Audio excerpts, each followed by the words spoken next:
This ring is a symbol of my love, and it is precious. It has no beginning and no end. I love you. Hey, what's going on, guys? ST here, and welcome to another gameplay and review. The ones that you guys really love. This is going to be on Days Gone. I know it's been a while. Days Gone's been out for some time now, but I find that I really like doing these reviews not when the game comes out or before the game comes out, when it's in an alpha or a beta, but after it comes out and after the patch is released. But all too often these days do we realize that when games are put on the market, they aren't always what they appear to be. And so with this review, we're going to go through, check out several different points of Days Gone. It's a massive game. There's a lot going on in it. I'll talk about the graphics, the weather, the effects of the weather, the transitions of the weather. We will talk about crafting. We'll talk about the story. We'll talk about the camps. I mean, there's so much. Anyway, I'll go through all of that. Stay tuned. The one thing unique about my review is that as I go through it, I'm actually playing the game, which is why it is a review and gameplay at the same time. And then stay tuned at the end of the video. I will provide some footage so that you guys can listen and watch the game to see more of what it's like without any commentating involved. So stay tuned. Without further ado, here is my review for Days Gone. So you're either thinking about buying Days Gone or you've already bought it. What is Days Gone? Well, Days Gone is a action survival horror game. It's in a post-apocalyptic world. You play as Deacon St. John, who's a former U.S. Army 10 Mountain Division from the Afghanistan War. He's also a drifter, and he's a bounty hunter. So basically with Days Gone, the whole story really sets around you trying to find your missing wife. And you're set in this massive, it's a massive world. I mean, it's a really big map. You will transverse from camp to camp, doing favors for those camps in order to earn trust for those camps so that you can buy upgrades for your weapons. You'll hunt in the game, take skins, you'll pick up flowers in the game, take those basically back to the camps to feed them in order to gain trust. It's kind of like this one big massive system that's set in play. And then as you can see, there's a little question mark on the map. Those are random encounters that tend to pop up. Sometimes they're good and sometimes they're not so good. And I'll leave it at that. That way when you do play the game, you can kind of experience those for yourself. But Days Gone overall is a game that's going to last you anywhere from 55 to 75 hours, predicated on what you do in the game, what missions you do, what side missions you do, how many camps you decide to take down, you know, how many things that you really want to actually do in the game. I mean, you could spend 10 hours just free roaming the game and just killing enemies. I mean, that's the thing. I mean, there's really no set time limit on what you can and can't do. But stay tuned. We'll dig into the review a little bit more as I go through. You'll see me transition through different areas of the game, and like I said before, I'll talk about certain aspects that will touch base on the different elements in the game that may interest you. So fast traveling. There is fast travel in the game. As you come across certain camps in your map, you will be able to fast travel to those camps. But here's the thing. With fast travel, you can't do it unless you have fuel. So if you notice, there is an indicator on my bike. It says that I have 48% fuel. You also notice below that there's 100%. That's basically the status of the damage that's done on your bike. You also have to keep an eye on that as well to make sure that it doesn't get too low. If it does, your bike's going to be toast and you'll have to repair it. You repair it with scrap. So briefly I wanted to talk about crafting. I mean, there is crafting in the game. As you go through the game and you do certain things, take down certain camps, you will come across blueprints. With those blueprints, they will provide you the ability to craft add-ons for weapons, certain weapons. In order to do that, you have to open up your wheel. You have to collect certain parts, basically scrap. And then once you collect these things, like right here, you'll be able to actually craft. I mean, there are certain aspects of the crafting involved. You may not be able to craft a Molotov until you get, the ability, the blueprint in order to do so. So I want to touch on skills a little bit, some of the things that you can and can't do in the game. So you'll come across neuromods that are placed throughout the world map, and those are used to enhance your health, stamina, and focus down below. And there are several of those that, again, are all over the map.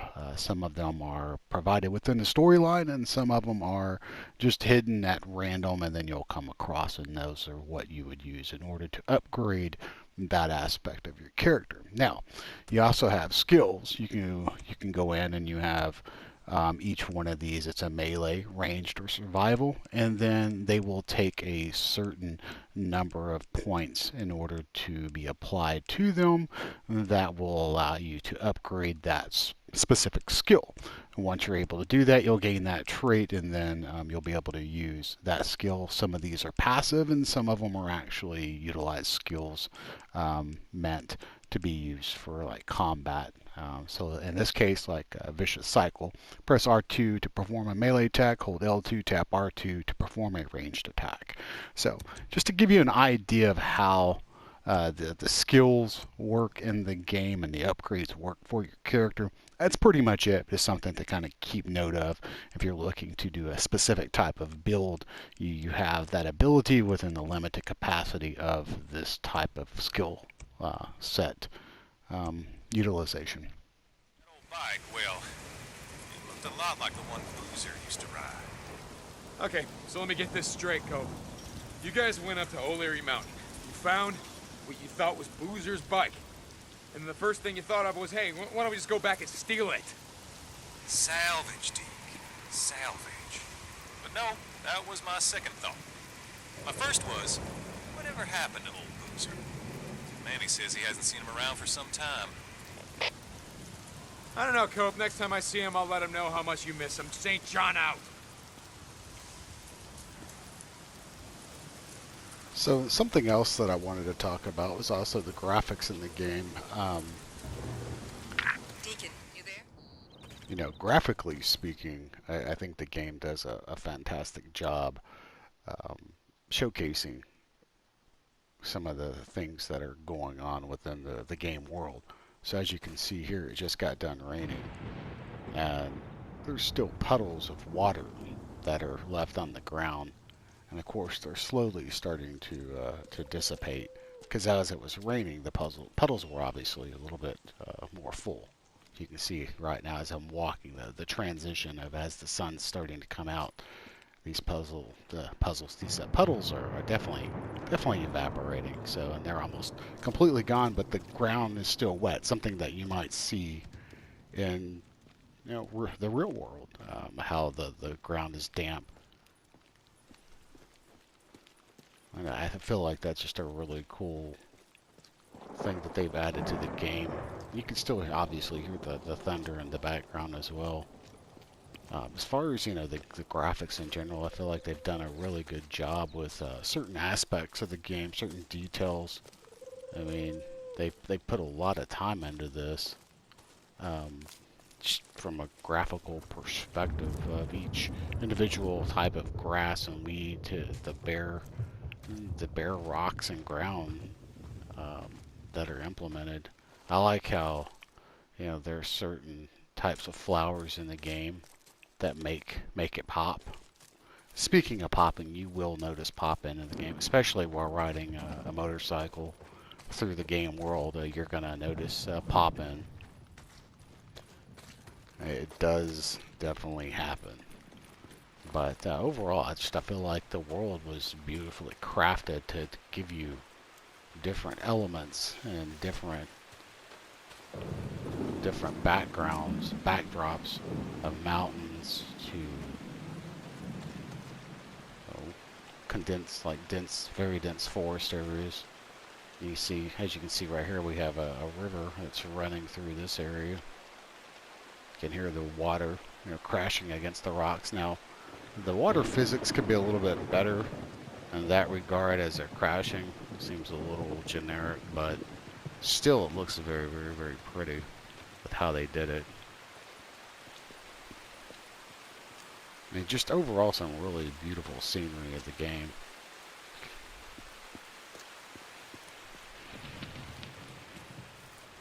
And I kind of like how thunder's still going on in the background. It's very cool. But there's no rain. Still letting you know that a downpour just happened. And that storm is moving on. Kind of wish they had fishing in the game. It's one of the things they do not have. You have all these little streams and lakes, but you cannot fish in them. I like this. It's kind of cool. You can see where at one point there was a big storm that came through, and you have this big tree trunk uprooted on the side of the river. I see that in a lot of places where I currently go hiking at, and it happens. So I like that. It's cool. It's something they've implemented in a game that actually happens in the real world.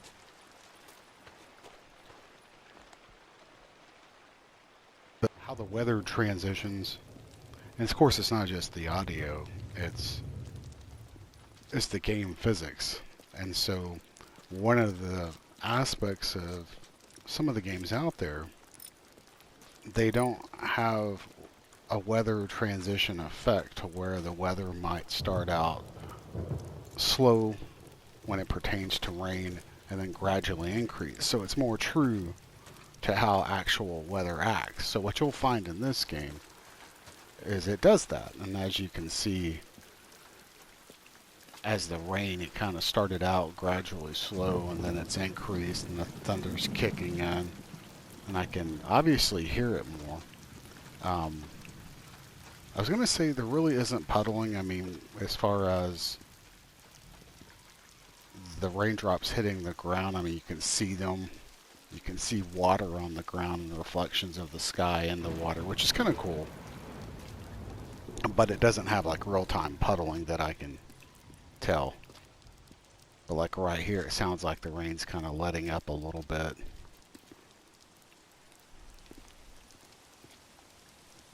And then you can hear the wind kind of kicking in the background. And sometimes it'll go into just a full-out storm, which is really, really cool as well. Right now it's just a slight drizzle. Slight drizzle.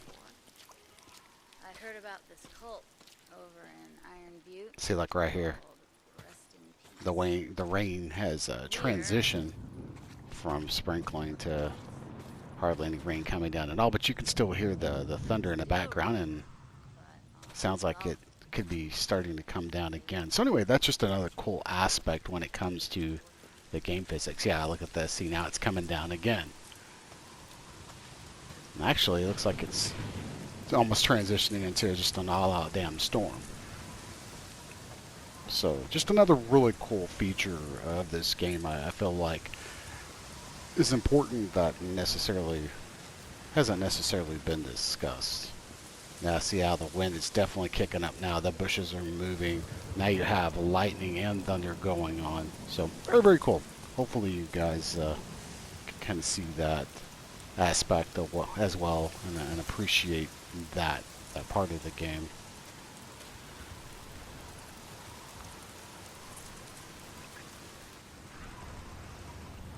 So another cool thing is, just out of the blue, you know, much like the rain in the game, you'll have snowstorms predicated on what part of the map you're on. And I always thought this was really cool. It's kind of like 1 minute it's nice and sunny out, and the next minute you got a blizzard. So the weather effects in a game, I think, are really cool. And you know, I don't see a whole lot of snow in games. So for the fact that this actually has snow, it's pretty neat. Now, I don't see a whole lot of accumulation of snow per se, you know, sticking necessarily to him. It kind of looks like maybe a little bit, but it's not a ton. And then as you can see, you can kind of hear some thunder going on in the background, and the snow's lightening up a little bit. So I do like that, and I like how the game also leaves the tracks of the tires in the snow. Even though they do disappear quickly, I like the fact that they are implemented. So just another cool little thing, you know, pertaining to the weather that I really wanted to showcase. I think the developers did a really good job Gate. on that aspect.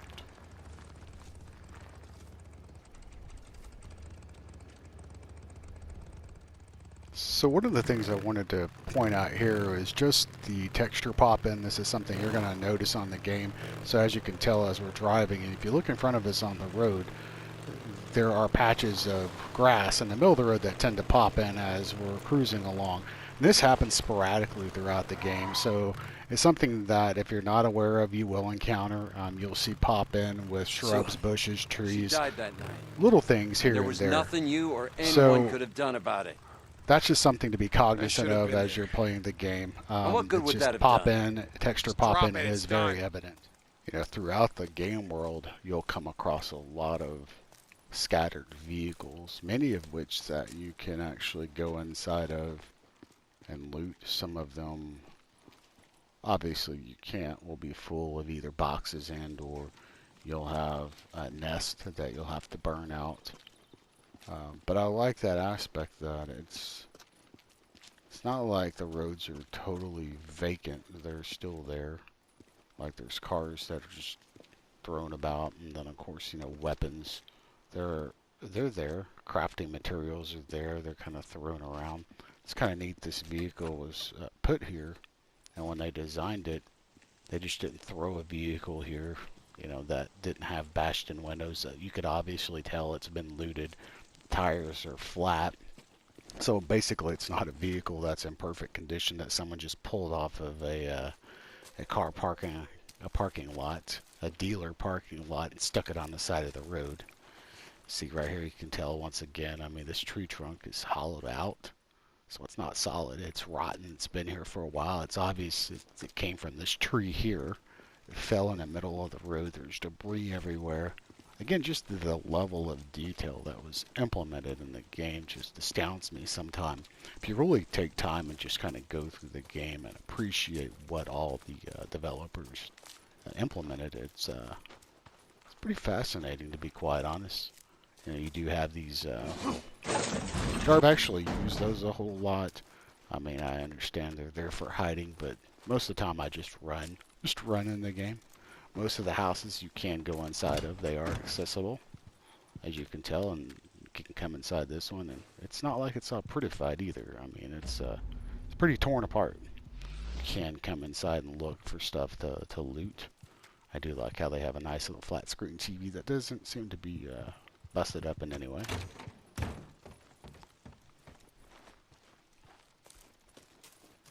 Definitely lots to do in this game. Lots to do. Hell, you could probably spend a whole day just walking around looking at different things in the game.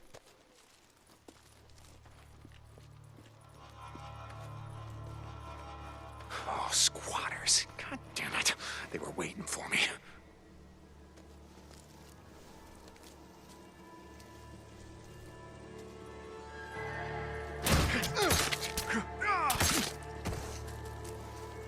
I do like the sneaking ability that you have, where you can come up behind and kill them. You do get more experience points for sneak attacks than you do taking an enemy directly head on.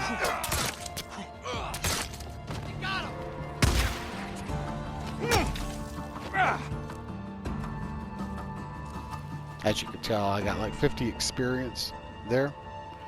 Enemies you can loot. A lot of times they do have items that you can use for crafting. They drop weapons.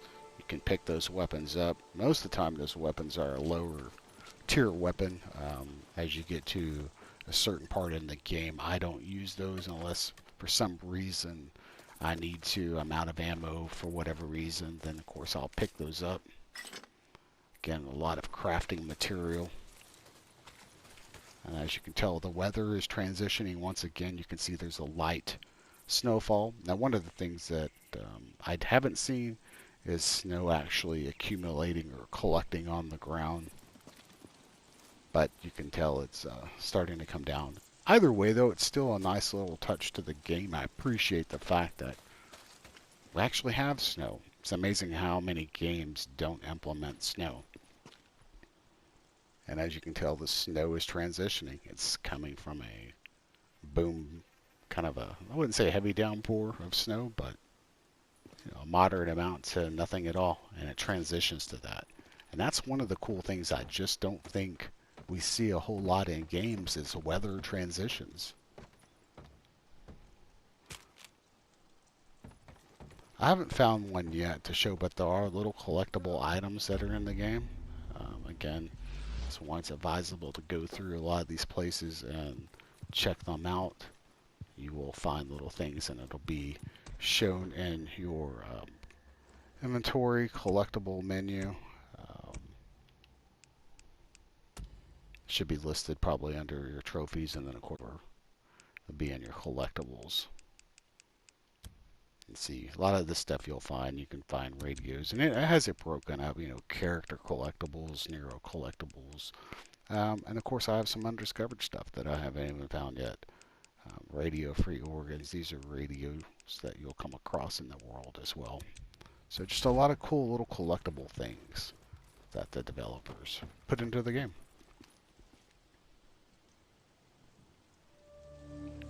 Through your time with Days Gone, you'll come across different enemy camps.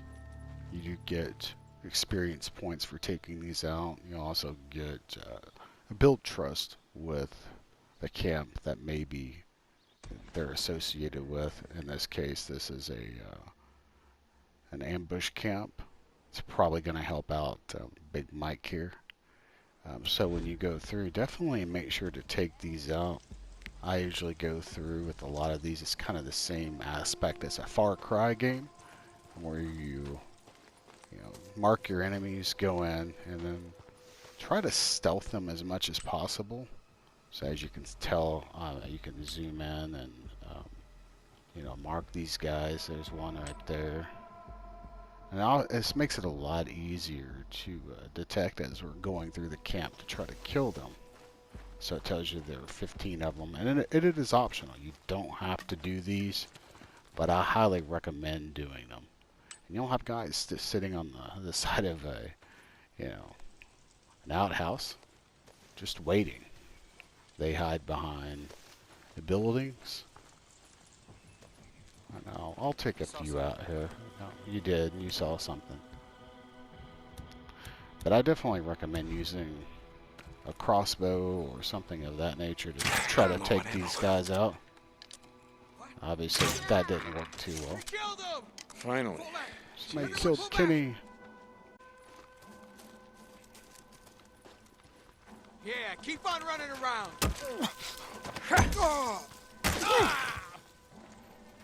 There are alarms that are located in some of these areas.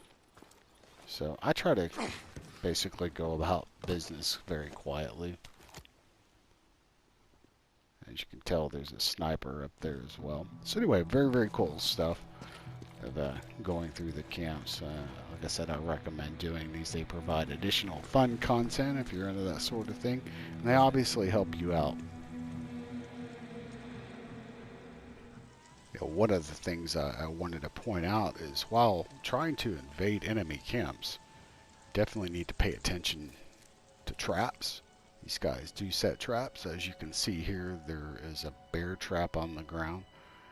If you get caught in one, not only does it hurt you, it will also potentially alert the enemies to come towards you because he's yelling and screaming. So I would try to avoid those as much as possible. There are also triple lines that they will place throughout the camps, that as you cross them, there are cans that are tied to those trip lines and they will alert them.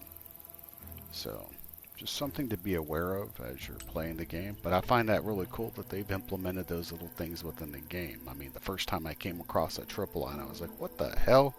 And sure enough, it alerted 3 or 4 of the camp members and they came after me. Made for a fun time. So speaking of a trip line, there's one right here. So basically the sniper that I'm going after, it actually placed one. And you can take this down by simply, cutting it. So while I'm up here, we'll go ahead and take this sniper out. And I love how the music really kicks in when when action starts to kick in, or when you're about to take down an enemy or something of that nature. In this case, the music they're playing kind of has that Western feel, but it kind of brings up that level of intensity that I do enjoy in games. I mean, just listening to it right now, just very, very, very well done.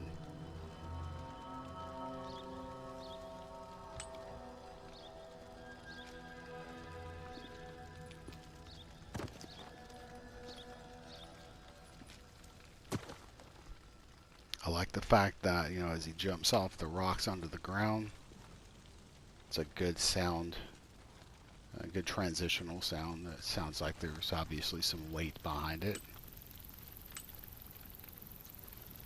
You can tell, you can see like the little icons above their heads that indicates if they see you or not. If they're blank like they are now, you're not noticeable. They can turn yellow, which obviously hints at caution, and then red means that you're in full view. They can see you. And you would be better not to alert them. See? How about They're coming! Get down! Come on! One down! Yeah! Drifters down there, huh? Run all you can. I got you now.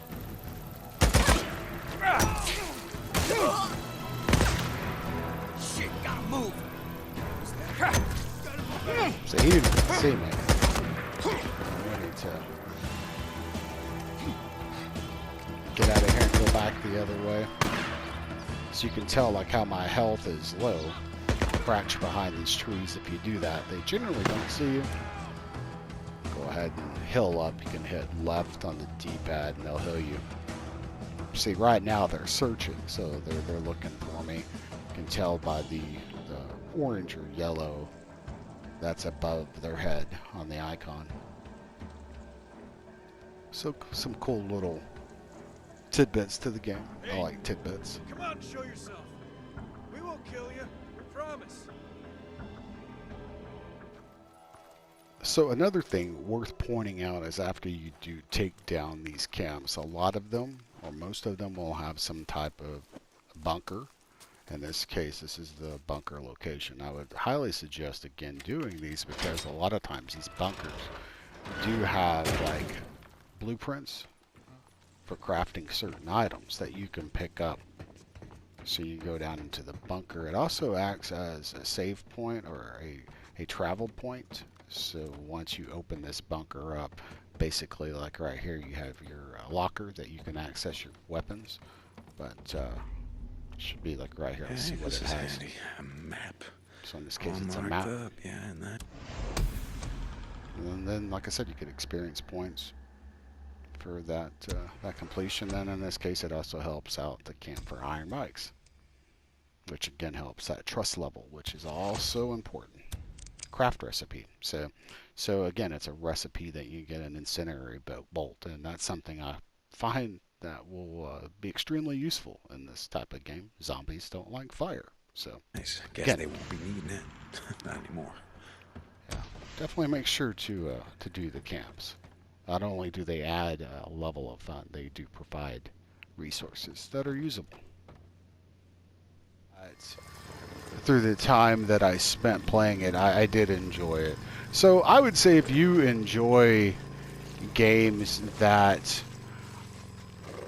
are open world, games that... Let's play Ring Around the Table. Oh, as I'm fighting, this is so funny. Games that provide that kind of level of surprise. Games that are zombies. Games that enjoy Yeah, worth some credits. crafting. Things like that. If you enjoy those kind of games, you'll probably enjoy Days Gone. Just remember that this is not a game that you're going to beat in 5 or 10 hours. It's not a game you're really going to beat in 20 hours. It's there because it's there to tell a story, and it wants to really convey that, and it does that. And I feel like on most parts it does it very well. There are just a few times as you're traveling through this diverse world and going amongst different camps and meeting different people that, again, the game's pacing tends to be a little bit off, but it's nothing that really prohibited me from really wanting to play the game. So hope you guys enjoyed this review. Again, if you played the game and it's something that you enjoyed or didn't enjoy, feel free to leave your comments in the comment section down below. I'd love to hear your thoughts and your feedback, and let me know overall what your experience was with this game. Until next time, peace out. Enjoy the gameplay at the end of this video, and I'll catch you guys on the next gameplay and review.